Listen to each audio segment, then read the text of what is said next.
Last lecture में एक science का लेसन स्टार्ट किया था। ओके, तो लेसन में हम लोगों ने 2 पार्ट कंप्लीट किया था। वहां पे देखो जो हम लोगों ने 11th लेसन स्टार्ट किया था। Okay, human body and organ system. Okay, हम लोगों ने कहां तक कंप्लीट किया था? इससे पहले वाला कहां तक कंप्लीट किया था?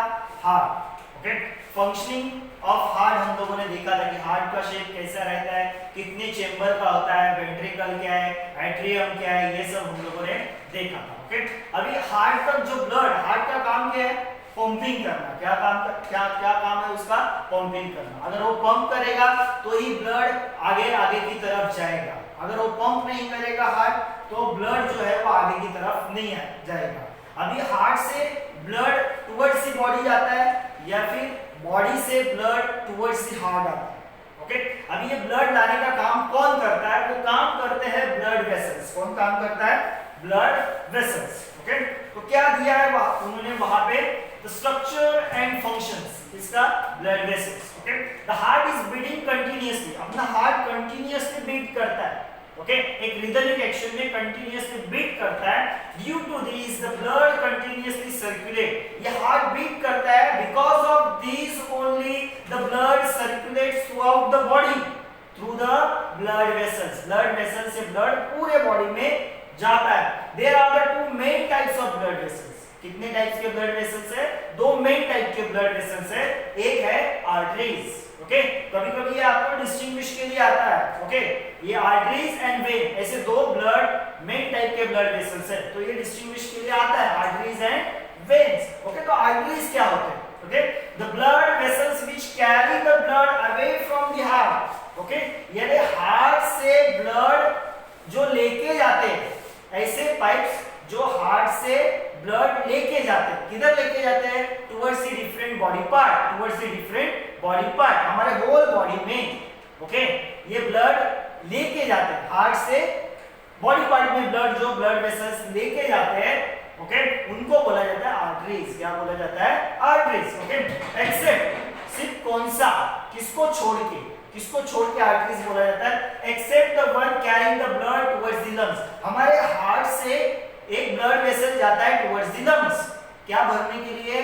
ऑक्सीजन भरने के लिए ब्लड में। ओके, उसको अगर छोड़ेंगे तो बाकी सब हार्ट से पूरे बॉडी तक ब्लड लेके जाने वाले ब्लड वेसल्स रहते हैं, उनको बोलते हैं आर्टरीज। क्या बोलते हैं उनको? Arteries. Okay, all carry the oxygenated blood. Okay, अभी हमारे हार्ट में जो ब्लड है, ओके, वो ऑक्सीजनेटेड ब्लड है, यानी उसके अंदर ऑक्सीजन भरा हुआ है। ओके, वो हमारे पूरे बॉडी में जाता है। ओके, हर सेल की तरफ जाता है एनर्जी बनाने के लिए। ओके, आगे क्या दिया है उन्होंने? These are the deeply located in the body। ये जो आर्टरीज है पूरे बॉडी में डीपली लोकेटेड है, पूरे बॉडी में फैले हुए, and their walls are thick. ये आर्टरीज के जो वॉल्स रहते हैं, ओके, आर्टरीज उन्होंने दिया है वो डायग्राम पेज नंबर 78 पे आर्टरीज का डायग्राम दिया है। तो उनका जो वॉल है, उनका जो कवरिंग है वो थिक होता है। क्यों थिक होता है? इसके पीछे भी एक रीजन है। देखो, हार्ट क्या करता है? कंटिन्यूअसली पंप करता है। अगर वो कॉन्ट्रैक्ट होगा, क्या होगा? कॉन्ट्रैक्ट, तो ब्लड आगे की तरफ जाएगा। कॉन्ट्रैक्ट होगा यानी अपना शेप थोड़ा कम करेगा। ओके, तो ब्लड आगे की तरफ जाएगा। ब्लड आगे की तरफ जाएगा तो फोर्स से जाएगा। फोर्स से किससे ब्लड, किसके अंदर से ब्लड जाता है? आर्टरीज से। ओके, तो ये फोर्स से, उसके ऊपर एक फोर्स रहता है, तो वो आर्टरीज फटने नहीं चाहिए, बर्स्ट नहीं होने चाहिए। इसके लिए उनका जो वॉल है, उसका जो कवरिंग है, वो क्या रहता है? थिक रहता है। Okay, these vessels do not have the walls। Okay, इनके वेसल्स को वॉल्स नहीं रहते। ओके, जैसे हार्ट में देखो वॉल्स है, वेंट्रिकल एट्रियम के बीच में जो ब्लड एक्सचेंज होता है, ओके, उसमें देखो वॉल्स है, तो इनको वॉल्स नहीं होते। ओके, क्लियर है? ये है फ्रॉम दी हार्ट, हार्ट से ब्लड जाता है। ओके, कौन लेके जाता है? Arteries. Okay, towards the heart, heart की तरफ ब्लड आता है, कौन लेके आता है?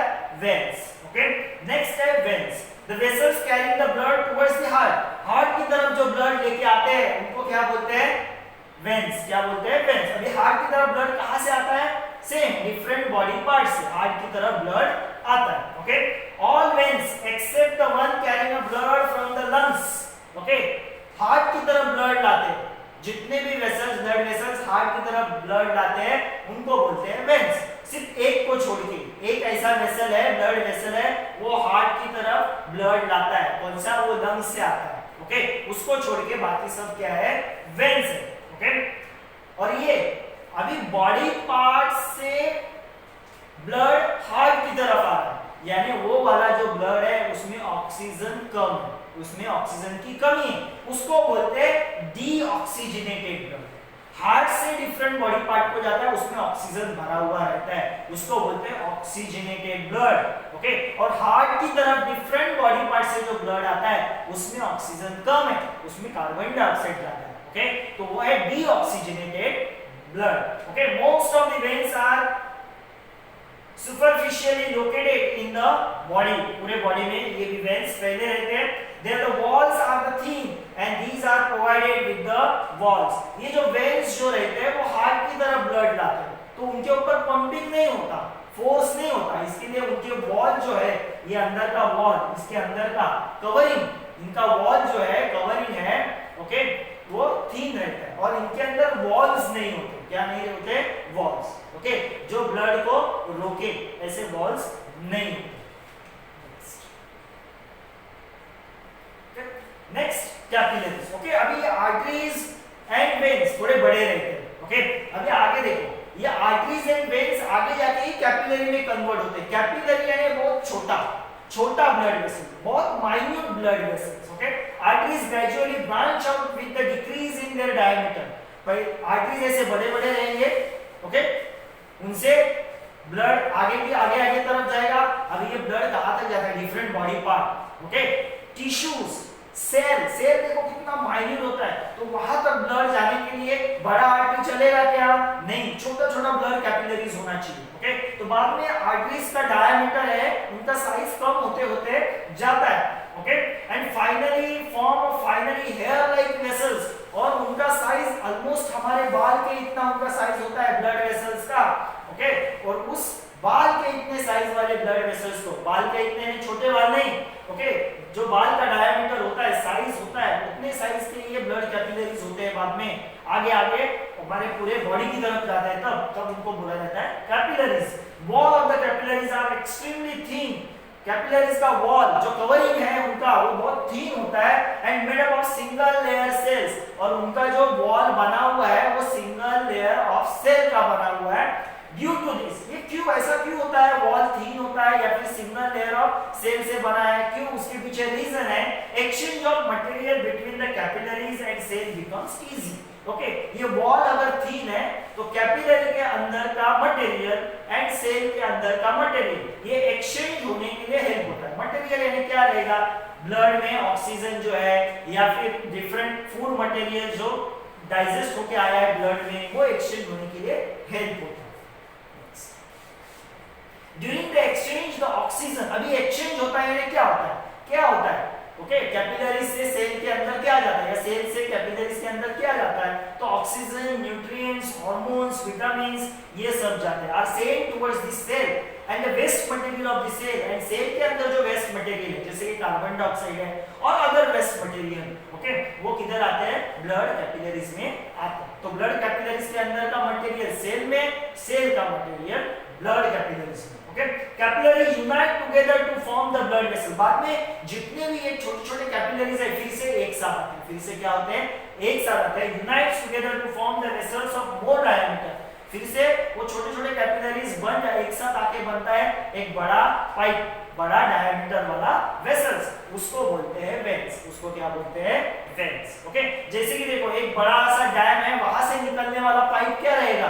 बड़ा रहेगा। पाइप क्या रहेगा? डैम यानी अपना हार्ट ऐसा समझो, तो वो पाइप बड़ा रहेगा, मगर वही पाइप जब आते पूरे शहर में फैल जाता है, तो वो पाइप इतना बड़ा पाइप आता है क्या? नहीं, हमारी तरफ आने वाला पाइप देखो हार्डली 1 इंच या 1.5 इंच का पाइप रहता है, ओके। कैसे छोटे-छोटे पाइप्स बन जाते हैं, वैसे ही यहाँ पे, ओके, हार्ट से निकलने वाला जो पाइप होता है ब्लड वेसल, वो थोड़ा बड़ा रहता है। बाद में जब वो फैलता है पूरे बॉडी में, तो छोटे-छोटे कैपिलरीज में कन्वर्ट होता है, और फिर से यही कैपिलरीज कन्वर्ट होते जाते हैं, एक साथ आते हैं, कन्वर्ट नहीं बोल सकते हम लोग, वो एक साथ आके मिलते हैं वेन्स को। इसको मिलते हैं वेन्स को, ओके। तो आर्टरीज से कैपिलरी में जाता है, कैपिलरी फिर से एक साथ आके किसको अटैच होते हैं, वेन्स को अटैच होते हैं। In case of the healthy person जो है, there are the 72 beats of a heart per minute में उसके हार्ट्स का बीटिंग कितने टाइम होता है, 72। The rate of heart beats increase due to the physical exercise. अगर हम लोग एक्सरसाइज कर रहे हैं, दौड़ रहे हैं, या फिर सर्टेन एक्सरसाइज कर रहे हैं, ओके, या फिर सर्टेन इमोशंस है हम लोग रो रहे हैं वगैरह, ओके, ऐसे सर्टेन इमोशंस वगैरह आते हैं तो हम लोग का हार्ट बीट थोड़ा बढ़ता है, okay. Similarly it has been observed that it decrease during the rest and sleep. जब हम लोग रेस्ट पोजीशन पे या फिर सो रहे हैं तो हम लोग का हार्ट बीट थोड़ा कम होता है, okay. Number of beats is more in case of infants. जो छोटे बच्चे रहते हैं, इन्फेंट्स है छोटे बच्चे, एकदम छोटे बच्चे, ओके, उनका जो हार्ट बीट्स है वो थोड़ा ज्यादा रहता है। जो नॉर्मल हार्ट बीट्स देखो 1 मिनट में कितना होता है, 72 टाइम्स बीट्स करता है, उससे थोड़ा ज्यादा रहता है। 2 types of sound are heard during the heart beats. जब हार्ट बीट्स होता है तो 2 तरीके का साउंड आता है, ओके, वो हम लोग को ऐसे पता नहीं चलता, ओके। तो one is described as lub and other as a dub. तो ऐसे लव डब ऐसा थोड़ा साउंड आता है, ओके। जब हम लोग डॉक्टर के पास जाते हैं, देखो स्टेथोस्कोप को लगा के देखता है हम लोग को, ओके, ऑब्जर्व करता है कान से, तो वो हार्ट बीट ठीक से है कि नहीं वो सब चेक करता है, okay. Heart pumps about 75 ml of blood. जब हार्ट एक बार पंप करता है तो कितना ब्लड को आगे फ्लो करता है, वो कितना, 75 ml ब्लड को, 75 ml ब्लड को आगे की तरफ पुश करता है।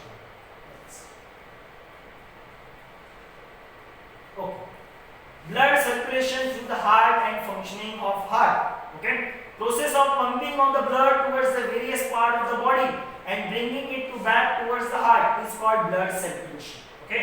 Blood circulation यानी क्या? Blood पूरे बॉडी में सर्कुलेट होता है। कैसे सर्कुलेट होता है? हार्ट से पूरे बॉडी में जाता है और फिर से पूरे बॉडी से कहाँ पे आता है, हमारे हार्ट की तरफ आता है। इसको बोलते हैं blood circulation. So as to maintain the continuity in the circulation, तो ये blood continuously circulate होना चाहिए from the heart to the body parts, from body parts to the heart. ऐसे continuously circulate होना चाहिए। The heart alternately contract and relax. तो heart क्या होता है, पंप होता है, बीट होता है, यानी क्या, कॉन्ट्रैक्ट होता है, रिलैक्स होता है, नॉर्मल साइज पे आता है, फिर से थोड़ा साइज कम करता है, नॉर्मल साइज पे आता है। जब साइज कम करता है तो ब्लड बाहर की तरफ जाता है प्रेस होकर, ओके, साइज नॉर्मल किया तो उसके अंदर ब्लड आता है। तो ये कंटिन्यूअसली ऐसे कॉन्ट्रैक्ट रिलैक्स वो होता रहता है। Consider single contraction and relaxation of heart constitutes a single heart beat. Heart beat, एक हार्ट बीट यानी क्या, हार्ट कॉन्ट्रैक्ट हो गया, रिलैक्स हो गया, इसको बोलते हैं one heart beat. Contract and relax, इसको वन हार्ट बीट बोलते हैं। ऐसे कितनी टाइम करता है वो, 72 टाइम्स इन 1 मिनट। नेक्स्ट है ब्लड। नेक्स्ट क्या है, ब्लड, जो हमारे बॉडी में है। ब्लड क्या है, ब्लड एक रेड कलर फ्लूइड मटेरियल है, ओके, उसको हम लोग टिश्यू ही बोलेंगे। क्या बोलेंगे, tissue. Blood is a red colour fluid material, it is a fluid connective tissue. ये क्या है, एक टिश्यू है। देखो टिश्यू कैसे बनते हैं हमारे बॉडी में, सेल से। जब सेल एक साथ आते हैं, बहुत सारे सेल जब एक साथ आते हैं तो बनते हैं टिश्यू। तो एक ब्लड यानी हमारे बॉडी के अंदर का टिश्यू है जो क्या करता है, कनेक्टिव है। कनेक्टिव टिश्यू क्यों बोला है, वो कनेक्ट करता है, ओके, डिफरेंट बॉडी पार्ट्स को कनेक्ट करता है। The oxygenated blood deep red colour, जिसके अंदर ऑक्सीजन भरा हुआ रहता है, जिस ब्लड के अंदर, यानी हार्ट से जो बाहर जाता है, बाहर यानी किधर, डिफरेंट बॉडी पार्ट्स में जाता है, उस ब्लड का कलर डीप रेड कलर होता है। Salty in taste and its pH is 7.4. Okay, salty in taste, okay, एकदम salty नहीं, थोड़ा बहुत, and उसका pH देखो, उसका pH वैल्यू वो है 7.4, यानी ज्यादा एसिडिक भी नहीं। एसिड का रेंज क्या रहता है, 7 से कम क्या रहता है, एसिड, 7 से ज्यादा क्या रहता है, बेसिक। तो ये ऑलमोस्ट 7.4 है। The blood is composed of mainly 2 components. Blood के अंदर 2 कंपोनेंट होते हैं, ओके। अभी ये 2 कंपोनेंट ब्लड के अंदर क्या होते हैं, ओके, वो हम लोग आगे देखेंगे। ओके, तो फर्स्ट है प्लाज्मा और नेक्स्ट उसमें है ब्लड वेसल। तो हम लोग पहला प्लाज्मा देखते हैं। प्लाज्मा, प्लाज्मा क्या रहता है? Plasma is a pale yellow clear slightly alkaline fluid. इसका कलर देखो पेल येलो रहता है, okay, clear slightly alkaline, alkaline यानी इसका पीएच 7 से ज्यादा रहता है। इसमें क्या रहता है? 90 to 92% वाटर रहता है, 6 to 8% प्रोटीन रहता है and 1 to 2% inorganic salt and other component रहता है। अब इस प्लाज्मा में क्या क्या होता है? कौन कौन से प्रोटीन्स होते हैं? तो देखो अल्ब्यूमिन होता है, ओके, वो क्या काम करता है? Distributes the water all over the body, body में वाटर फ्लो डिस्ट्रीब्यूट करने का काम ये वाला प्रोटीन करता है। Albumin is a protein, albumin is a protein. Globulins ये भी एक प्रोटीन है, ओके, ये क्या काम करता है? प्रोटेक्शन का काम करता है। क्या काम करता है? प्रोटेक्शन का, okay. Next fibrinogen and prothrombin, ये भी एक दो प्रोटीन है, ये क्या काम करते हैं? Helps in the blood clotting process, okay, blood को क्लॉट करते हैं। कब क्लॉट की क्यों जरूरत होती है? अगर हम लोग का हाथ कट गया, हाथ से क्या फ्लो होने लगता है? ब्लड फ्लो होने लगता है, तो वो ब्लड बंद होना चाहिए, इसके लिए वहां पे ब्लड क्लॉटिंग का काम ये वाले करते हैं प्रोटीन्स, ओके। और कौन कौन से? यहाँ पे देखो, यहाँ पे बोला है इनऑर्गेनिक सॉल्ट्स भी होते हैं। कौन कौन से इनऑर्गेनिक सॉल्ट्स होते हैं? इनऑर्गेनिक आयंस होते हैं, कैल्शियम, सोडियम, पोटेशियम, ओके। ये क्या, इसका यूज क्या होता है? Controls the function of muscles and nerves, muscles and nerves का, हमारे बॉडी के अंदर नर्व्स होते हैं, उनका फंक्शनिंग है वो कंट्रोल करने के लिए इसका यूज होता है, ओके। अभी दूसरा जो है ब्लड सेल्स, वो हम लोग नेक्स्ट टाइम सीखेंगे।